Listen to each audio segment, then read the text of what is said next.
Dictation start now. We stand in the middle of the 20th century, and this period has seen far reaching changes all over the world. There have been wars and revolutions. The tempo of change is very great. Any plan that we make, like this 5-year plan, is subject to the great political, economic, and technological changes that we are witnessing. All of us have some kind of ideology, some kind of philosophy of life. We may not be philosophers, but without some kind of philosophical or ideological approach, we would like have no yardstick to measure things by, and yet our ideologies and philosophies of life somehow do not fit in with this middle of the 20th century. This may be due to the fact that thought, facts change and circumstances become different.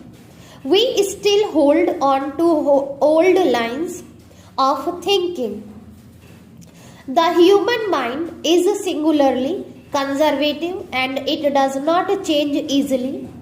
We hold on, if I may venture to say so, to some out of date philosophical or ideological approaches. Take the question of war. Many people say that because of various developments in the world, war has become or ought to become out of the question. War was useful whether good or bad if it helped you to realize your objective. When it does not do that, when in fact it does the reverse, then no person should indulge in war. I should like to extend that parallel a little further. If a war, atomic or other, is now something that can only be considered excessively foolish, called war becomes more and more absurd. Cold War exists, it goes on, but really analyzed in the circumstances of today, it has a little meaning. Likewise, certain other approaches, some economic approaches which may have a great deal of truth, just do not fit in with the present circumstances.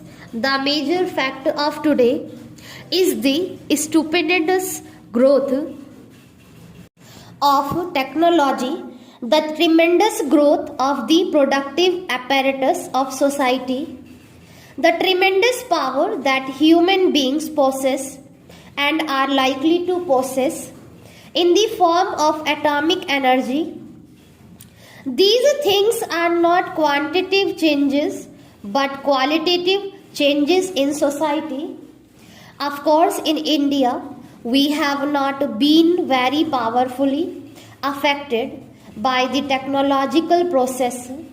We have read about it, but we have no real sensation of it in planning. However, we have to think in technological terms for production of wealth on a large scale. We are now going to have annual plans.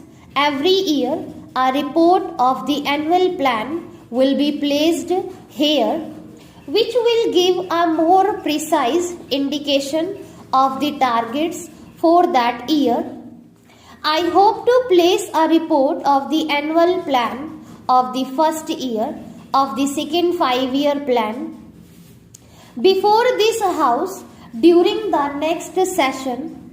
We have said that our objectives is a socialistic pattern of society.